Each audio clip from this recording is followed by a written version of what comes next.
Okay, so no one told me this, and this video is for my fellow expats, immigrants, whatever you want to call yourself.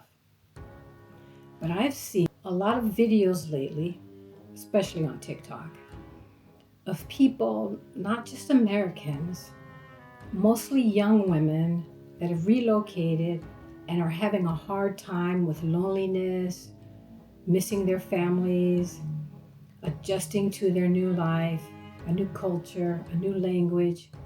And well, actually, some of them appear to be practically having a nervous breakdown. So come on, let's sit down, have a little glass of wine, and talk about the reality of it all. We're going to talk about the 4 stages of new country acclimation. Of course, you're going to have culture shock in months 1 to 3.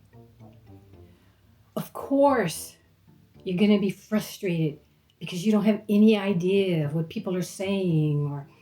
And of course, the reality is going to hit that this is not a vacation, that this is now your life. But the ironic thing is, it's easier for you younger folks.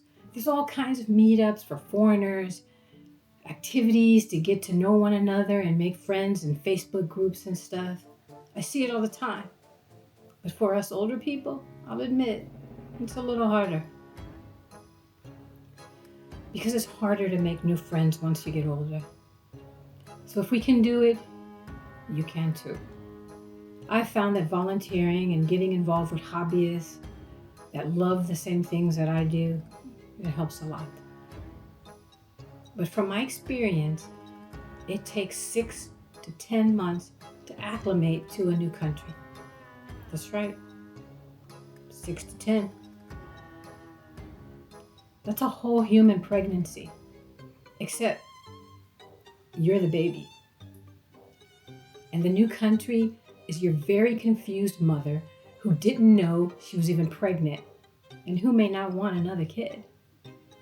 She doesn't know what you eat, what you're allergic to, or why you keep crying at the cheese aisle because you can't find Munster cheese in Czechia's Albert or Bila supermarket because you want to make enchiladas suiza.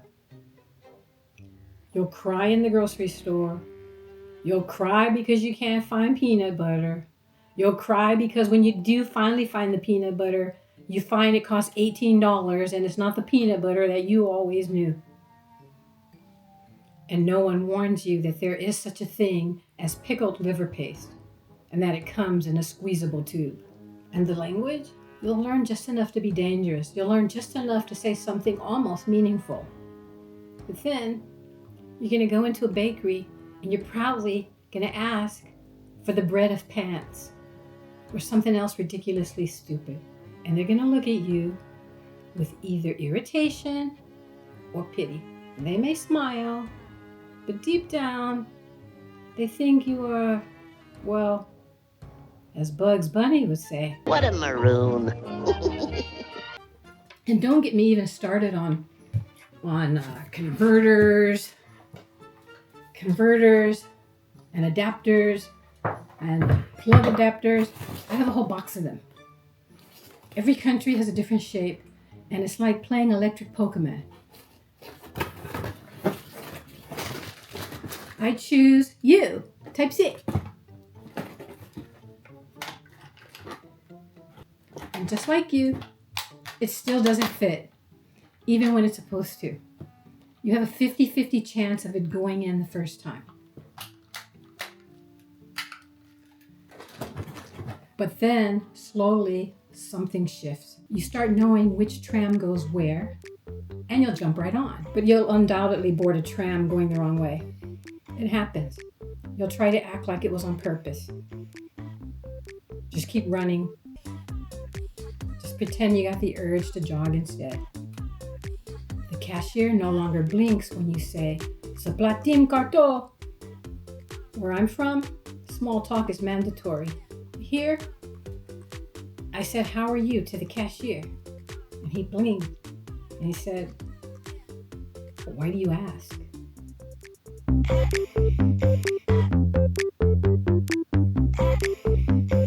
So I panicked and bought 7 chocolate bars to cover the awkwardness. You stop saying, "Where is bathroom?"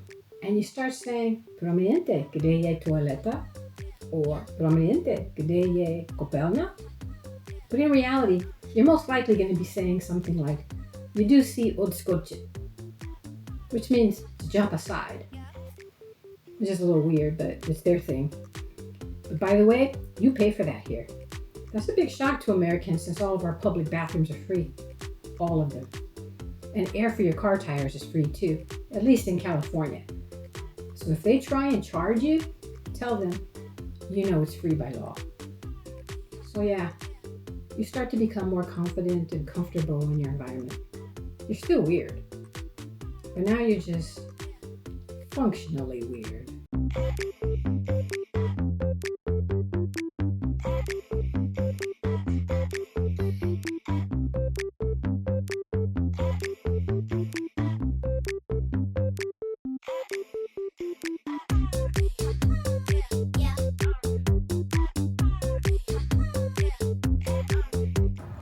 Dobrý den! No jo, zas nějaký Američan. Co si myslí, že svět je Disneyland? So take it easy on yourself. You're not behind. You're just rebirthing. Let it be messy. Let it be weird. Eat the wrong cheese. Ask for toast pans when you mean leg strudel. Make peace with not knowing how your delivery is going to arrive. When it comes, you'll figure it out, and you'll pay a surprise VAT tax. Stop trying to do and learn everything the first year just like I did.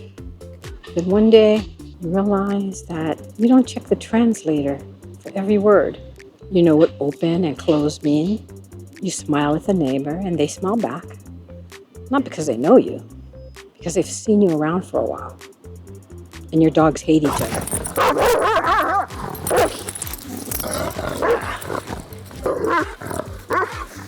Yeah, that happens. But just know that in month 6 or 7, you'll look back and you're going to say, "Oh, I get it." So in closing, let's review the 4 stages of acclimating to a new country.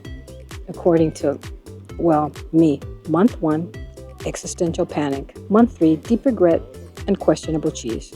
Month 6, functional human, with subtitles, of course. And month 10, honorary resident with baggage, literal and emotional. And just think, 2 months from month 10, you'll be making your 1-year retrospective looking back video for all of us to watch.